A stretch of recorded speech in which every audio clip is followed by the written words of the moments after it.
25,000-এর নিচে একটা ব্র্যান্ডের ট্রাস্ট, ক্লিন ইউআই, 7,000 মিলি অ্যাম্পিয়ারের ব্যাটারি, 144 হার্জ 1.5K রেজলিউশন নিয়ে একটা অ্যামোলেড ডিসপ্লে, সনির দুর্ধর্ষ ক্যামেরা এবং এই সব কিছুর একটা প্যাকেজ যদি আসে তাহলে কেমন হয়? হ্যাঁ, আমি কথা বলছি মোটরোলা এজ 70 ফিউশন নিয়ে। এটা কিন্তু এজ 60 ফিউশন যেটা ছিল বা এজ 60টি কিন্তু সাকসেসার আর একটা, কারণ ওই ফোনটা মোটরোলার কিন্তু দারুণভাবে মার্কেটে হিট করেছিল এবং ঠিক সেম ভাবনা চিন্তা নিয়ে কিন্তু এই ফোনটাও মোটরোলা লঞ্চ করেছে এজ 70 ফিউশন। এবং এমন এমন ফিচার্স রয়েছে এই ফোনটার মধ্যে, ডিটেল স্পেক্স রিভিউ তোমাদের সঙ্গে শেয়ার করবো এই ভিডিওতে, যেটা তোমাদের এই ফোনটাকে কিন্তু আন্ডার 25,000 এলিগেন্ট লুকের সঙ্গে এবং একটা প্রিমিয়াম ফিলের সঙ্গে ফোনটা হাতে নিলেই একটা আলাদা এক্সপিরিয়েন্স দেবে।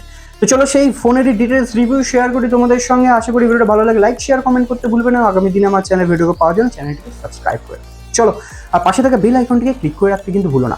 তো চলো প্রথমে শুরু করি ডিজাইন অ্যান্ড বিল্ড কোয়ালিটির দিক থেকে। দেখো, ডিজাইন অ্যান্ড বিল্ড করে 193 গ্রাম ওজনের এই ফোনটা কর্নিং গরিলা গ্লাস 7 এর প্রোটেকশন পেয়ে যাচ্ছে, IP68/69 রেটিং পেয়েছো, মিলিটারি গ্রেড সার্টিফিকেট পাচ্ছ, মানে ডিউরেবল ফোন কিন্তু তোমরা একটা দেখতে চলেছো। আর মোটরোলা ফোন মানে এমনি লং টার্ম ইউজের ফোন। হ্যাঁ, ব্যাকআপ যথেষ্ট ভালো, আসছি সেটাতে আমি। পারফরমেন্সের দিকটা দেখে নিই। কোয়ালকম স্ন্যাপড্রাগন 7S Gen 4 এর একটা প্রসেসর তোমরা দেখতে পাচ্ছ, গেমিং, মাল্টিটাস্কিং, এআই এর দারুণ দারুণ ফিচার্স রয়েছে এবং এআইটা খুব ভালোভাবে ইউজড রয়েছে এই ফোনে। অ্যান্ড্রয়েড 16 তোমরা আউট অফ দ্য বক্স পাচ্ছ, 3টে মেজর অ্যান্ড্রয়েড আপডেট কিন্তু তোমরা এখানে দেখতে চলেছো, সঙ্গে 4টে সিকিউরিটি আপডেটও তোমরা এখানে পাবে। ক্যামেরা সেগমেন্টের দিকে আসি, হাইলাইটেড সেকশন, এইটা 50 মেগাপিক্সেলের সনি লাইটিয়া 710 সেন্সার এখানে ইউজ হয়েছে।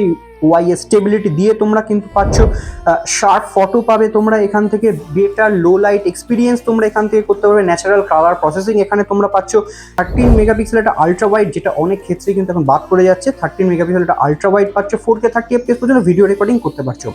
সামনের ক্যামেরাটাও কিন্তু 32 মেগাপিক্সেল এবং সেখানেও 4K ভিডিও রেকর্ডিং তোমরা করতে পারছো।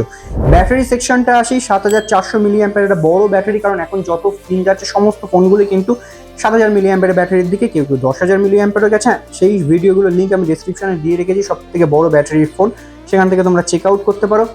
এই ফোনটারও ডিসক্রিপশনে তোমরা লিঙ্ক দিয়ে রাখছি, সেখান থেকেও চেক আউট করতে পারো। ডিসপ্লে সেগমেন্টে যদি দেখে 6.78 ইঞ্চেসের একটা অ্যামোলেড ডিসপ্লে, 144 আর যে রিফ্রেশ রেট, HDR10 এর সাপোর্ট তোমরা এখানে পাচ্ছ এবং অবিশ্বাস্য তোমরা এখানে 1.5K রেজলিউশনের স্ক্রিন পাচ্ছ, যেটা কিন্তু দারুণভাবে কালার পাঞ্চি এবং ডিসপ্লে তোমরা যারা নেটফ্লিক্স, অ্যামাজন দেখো তাদের জন্য কিন্তু দারুণ এক্সপিরিয়েন্স হতে চলেছে। 7000 মিলি অ্যাম্পিয়ারের একটা বড় পাওয়ারফুল ব্যাটারি, 68 ওয়াটের ফাস্ট চার্জিংয়ের সঙ্গে রিভার্স পাওয়ার চার্জিং তোমরা এখানে পাচ্ছ। সঙ্গে যেটা এক্সট্রা ফিচার্স পাচ্ছ, ডলবি অ্যাটমস স্পিকার এখানে সাপোর্ট পাচ্ছ, ব্লুটুথ 6 পেয়ে যাচ্ছ, এখানে UFS 3.1 স্টোরেজ পাচ্ছ, আর বেস ভেরিয়েন্টে তোমরা এখানে 8GB থেকে র্যাম তোমরা দেখতে পাচ্ছ। একটা ক্লিন ইউআই পাচ্ছ, স্মুথনেস পাচ্ছ এবং ডে টু ডে লাইফের থেকে শুরু করে সমস্ত কাজ এখন তোমরা এখানে খুব ভালোভাবে করতে পারো। প্রিমিয়াম এলিগেন্ট লুক তো তোমরা এর সঙ্গে পাচ্ছ।